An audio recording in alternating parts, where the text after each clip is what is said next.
And this brings us to the next topic of our episode, scoring the actual event, cross-referencing from judging notes, using decimal numbers, teamwork of the judging panel, communication between panel members, and entering scores in time.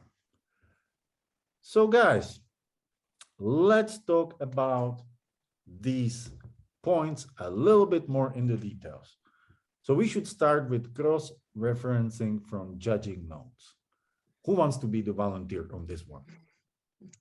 I'll hop in here.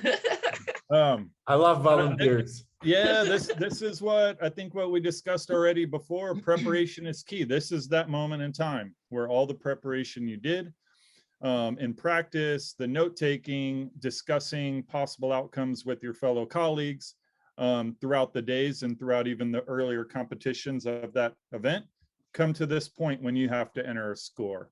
Like trust your note-taking ability, trust the discussions you've already had with your colleagues, and trust your instinct as a skateboarder and your understanding of competitive skateboarding. And then that's where you formulate your score based off your overall impression of what you saw. And each member of the judging panel should be able to do that effectively. And then we will have the average of their score in the end. Okay, we also talk about the anchored scores, right? So when we say cross-referencing from the judging note, it also means like being able to go fast and look at those anchored scores and compare them with the performance that you need to evaluate to stay more accurate. Would you advise some tips how to make it more efficient or faster for the aspiring judges who are watching us right now? Again, volunteers, welcome. I mean, I think, it's important to, however you want to take notes. I think highlighting references, being able to go back and notice them quickly and, whatever scores had been anchored. I think with experience, what information out of your notes would be most crucial for the next heat, for the skateboarding you're about to see. And so however that reflects for you, everyone's system is different, but I think being able to categorize quickly what information is probably going to be effective for the skateboarding you're about to see is extremely important. And I think also limits the time in which you could potentially be fussing over all of these things. You don't know anything. It's being organized. It's being organized and being able to read your own notes. And so they're there to help you. They're there to help you and their references. So that cuts down time as well because whether it's live television or anything, there's a flow in which things are happening. So if you're able to narrow that time, it's going to work out for you. It's going to work out for your team, and everyone is there's going to be, it's going to be cohesive. It's going to play out more cohesive if you're able to read, your notes and basically take away what is going to be applicable to the skateboarding that you're about to watch. Anything that can help you and being able to see it clearly, I think will narrow that gap. Okay, makes sense. Any other tips, guys? Like, I would say maybe making like a personal current standings in between heats and highlighting some performances might help. Or any other tips like you guys you can never do too much homework. Yeah, it's just you with your own skateboarding common sense. I think the level of skating that you're looking at, and there could have potentially been someone in the heat before who it's kind of in the same range, and you are able to cross-reference that. You're able to look back and be like, okay, quickly as you get more experience, and you're able to use that as maybe that was an anchor score for that. So what happened in that run quickly, and then you can apply it to, because people do athletes do fall in the same range throughout the entire event. So, you know, you have to be able to spot those differences in a timely manner. And, you know, your notes are extremely valuable. And yeah. That's a very important what you said, Vanessa, and brings me to the next point, which is basically the use of the 2 decimal numbers.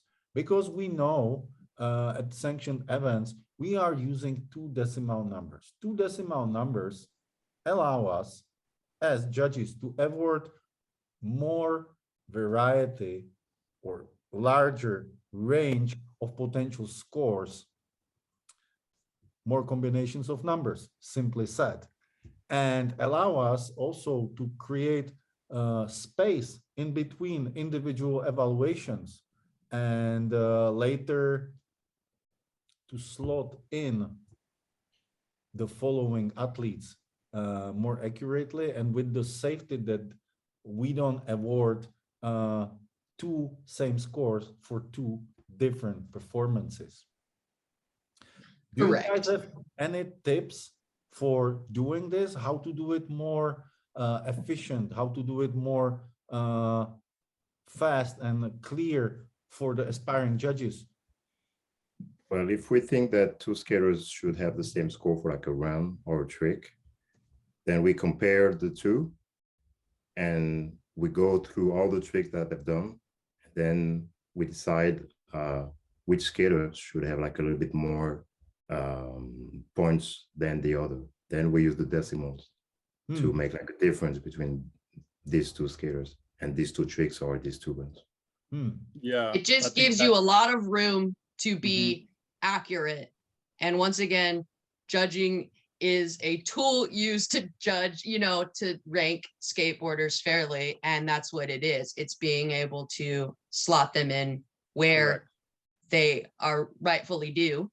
And the decimal numbers help us to separate those small differences and, you know, allow more room for more skating. And, you know, it's slotting, it's the ranking, it's, you know, being accurate. If we have a lot of skaters that are kind of crunched together with scores over time and over the day, maybe those decimal points are key in allowing us to slot the skater in where the judging panel felt they belong. It gives us the room to do that. Prevents us also from actually ties ties and situation where tiebreaker must be applied, and you know, and that sometimes could create a situation that doesn't do justice and leads into the ranking that is not that accurate. Okay, now that brings us to another point that is very important in the judging process, and especially during the event, and that is the teamwork of the judging panel. Now, we talked about the different formats, jam session, for example, runs, and the trick attempts. And we talked about how long it could be when it comes to events with 100 plus or a large number of participating athletes. Now, what would you suggest? What is the key to stay up, not be fatigued or, you know, tired? Because you can miss things, and missing things leads to mistakes in evaluations and in the scores. What would you suggest, guys? How to create an environment, how to work as a team to deliver the fair results that we are aiming for? I definitely, just one aspect of that, I definitely think any of the communication that is like happening within the judging panel while we are watching skateboarding as a team, you know, some of us are writing notes, you know, we sometimes, you know, somebody sees something and, you know, we've all been known to naturally say tricks out loud.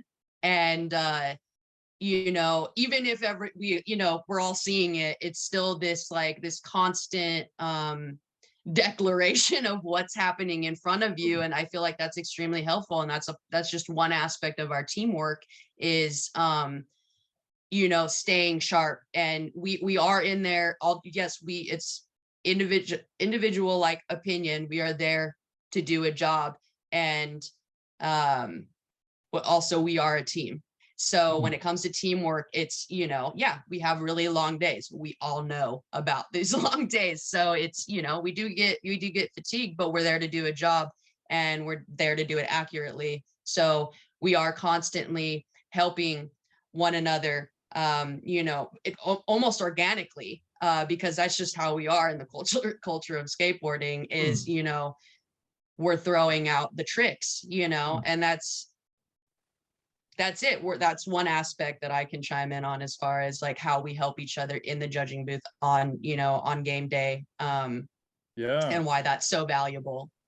And I would say, yeah, even adding to that, just taking care of yourself throughout the day as well. Like, you know, staying hydrated, you know, if you need a coffee or something, if it's a long day, it's get up and walk around when you have a break, you know what I mean? Get some fresh air outside of the judging booth if it doesn't have fresh air.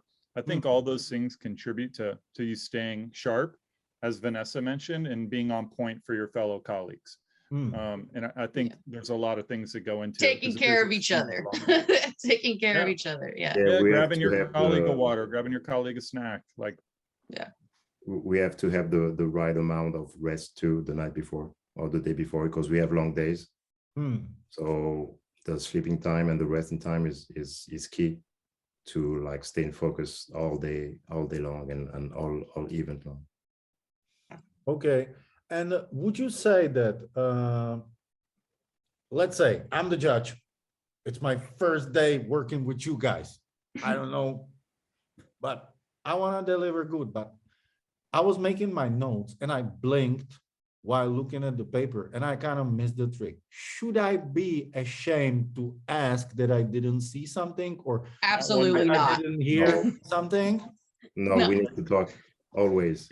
And if someone doesn't mention the trick, like calling it out loud already, like be upfront and be like, hey, I missed that trick. What did they do? Yeah. And then you can already picture them doing it in practice. So even though maybe that one moment you didn't physically see it, you saw it earlier that day and can kind of replicate it in your mind.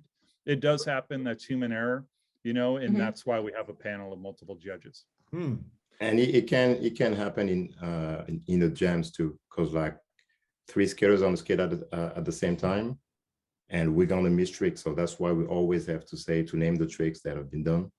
So when we are like riding at the same time, that we make sure that we don't miss any tricks too. So yeah, it's teamwork. We're all helping each other. We are all helping, and we do watch a lot of skateboarding, and that is potentially what is in the future for everyone tuning in.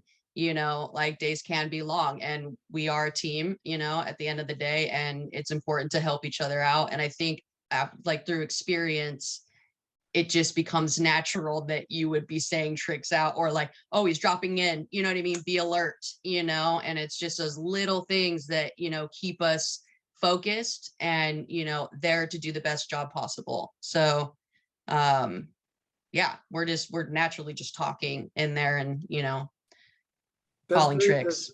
Great that you guys said it. 2 important things that I would repeat and emphasize for all the viewers. If you miss a trick, don't be ashamed to ask and say that you miss it. It can happen because you blinked or you were just making the notes, or you might be sitting in the spot with the wrong angle to see the trick, and it can happen. There is nothing bad about asking. It helps you to put your notes more complete and deliver the more accurate results. Exactly. Accuracy. Second thing that I would point out from what you guys said is the jam session. And this is what Stefan said, and it's very crucial. The same thing we just said. Don't be afraid to ask. Call out the tricks, because it's the judging panel that has to cover the whole FOP with more than just one rider at the Mhm. same time on it. And tricks can happen simultaneously. Therefore, it is very important that if you see one, your colleagues point out the other that happened at the same time. Because if you put it together as a team of judges, you deliver the most accurate results. And this is what we are there to do, deliver justice to the athletes who are competing in front of us. So keep this in mind.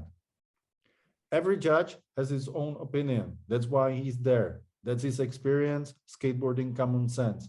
But in order to deliver fair and more accurate results, a judging panel has to work as a team. Anything else to add, guys? I'd say that the mood in the booth between judges is very important too, to stay focused all day long. Yeah, that's your family. That's your family for the whole season. Like Exactly. usually. Die.